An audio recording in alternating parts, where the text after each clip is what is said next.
கெஞ்சி கேட்குறேன், ஒரு வாரம் டைம் கொடுங்க, எப்படியாவது கார் டியூ கட்டிடுறேன். என்ன நம்புங்க sir please. I am sorry mister Gautham, 6 மாசமா நீங்க கார் டியூ கட்டாம பாக்கி வச்சிருக்கீங்க. என்னால இதுக்கு மேல ஒன்றும் பண்ண முடியாது. நீங்க வண்டி எடுங்க. சார் அது என்னாச்சு கௌதம்? இவங்களாம் யாரு? இவங்க ஃபைனான்ஸ் கம்பெனிலேருந்து வந்திருக்காங்க. காரை சீஸ் பண்ணிட்டு போகிறாங்களாம். 6 மாசமா நான் கார் டியூவை கட்டாமல் விட்டுட்டேன். ஃபைனான்ஸ் கம்பெனிக்கு 50,000 ரூபாய் பாக்கி இருக்கு. ஒரு நிமிஷம், நீங்க காரை சீஸ் பண்ண வேண்டாம், உங்க பணத்தை நான் செட்டில் பண்றேன். ஏன் கூட வாங்க. தேங்க்யூ ஆகாஷ். எதுக்குடா தேங்க்ஸ் எல்லாம் சொல்றேன்? ஒரு ஃப்ரெண்டுக்கு இது கூட சொல்லணும் எப்படி? ஓகே, என் கூட வாங்க. டேய் என்னடா சொல்ற? உன் மொத்த கார் டியூ ஆகாஷ் கட்டிட்டானா? ஆமா. உனக்கு எங்கேயோ மச்சான் இருக்குடா.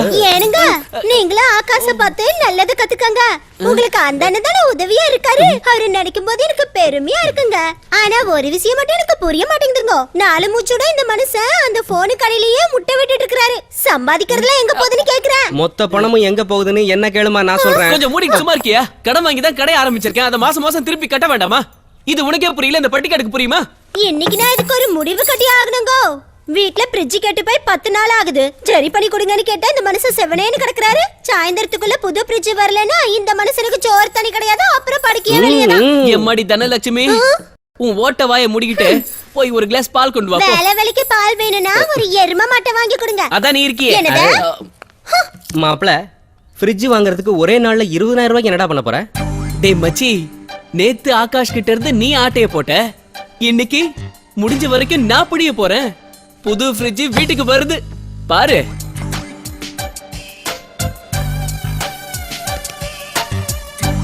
டேய் கோபி, ஏன்டா சோகமா இருக்க?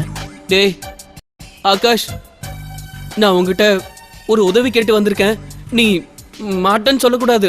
நீ சொல்ல மாட்டேன்னு எனக்கு தெரியும். சரி, விஷயம் என்னன்னு சொல்லு. நான் ரொம்ப டென்ஷனா இருக்கேன்டா. என் பொண்டாட்டி அந்த பட்டிக்காடு இருக்கால, மியூசிக் சிஸ்டம் வேணும்னு படுத்தி எடுக்கிறா. அவ பட்டிக்காட்டு பொண்ணுதான், ஆனா சிட்டிக்கு வந்து மாடர்ன் ட்ரெஸ் போட்டதுக்கு அப்புறம் எனக்கே தண்ணி காட்டுறானா பாரு. மியூசிக் சிஸ்டம் வேணும்னு ஒத்த கால்ல நிக்கிறா. ஆகாஷ், நீ எனக்கு 2 நாளைக்கு உன் மியூசிக் பிளேயரை கடனா கொடுத்தான்னு வையே, அதை காமிச்சு சமாளிச்சுட்டு திருப்பி கொண்டு வந்து கொடுத்துருவேன். உன்னை விட்டா எனக்கு யார் இருக்கா? ஹெல்ப் பண்ணா. டேய் எதுக்கேண்டா இவ்வளவு டென்ஷன் ஆகுற? என் வீட்ல சும்மா தான் இருக்கு, எடுத்துட்டு போ. மச்சி தெய்வம்டா நீ. நீ இருக்கிற வரைக்கும் எனக்கு குறையல. ஐ லவ் யூடா. சரி சரி போ.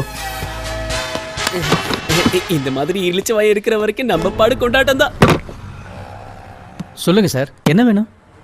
சார், இது பிராண்ட் நியூ மியூசிக் சிஸ்டம். நேத்து தான் ஃபாரின்ல இருந்து வந்தது. இத ஒரு விலை போட்டு எடுத்துக்கிட்டு எனக்கு ஒரு புது ஃப்ரிட்ஜை கொடுக்க முடியுமா? ஃப்ரிட்ஜ் விலை போக மீதி ஏதாவது தேர்ச்சுன்னா கேஷா கொடுத்தா நல்லா இருக்கும். ஓகே சார், இந்த மியூசிக் பிளேயருக்கு பதிலா 5,000 ரூபாய் பணமும் தரேன், ஒரு புது ஃப்ரிட்ஜை வீட்டில் இறக்கிடுறேன். ஓகே தானே?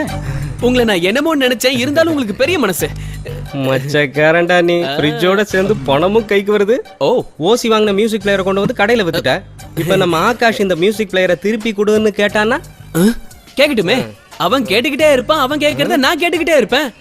உன்ன மாதிரி ஒரு தில்லாலங்கடிய நான் பார்த்ததே கிடையாது. என்ன சொன்ன? புத்திசாலின்னு. சீக்கிரம் ஆகட்டும் சார்.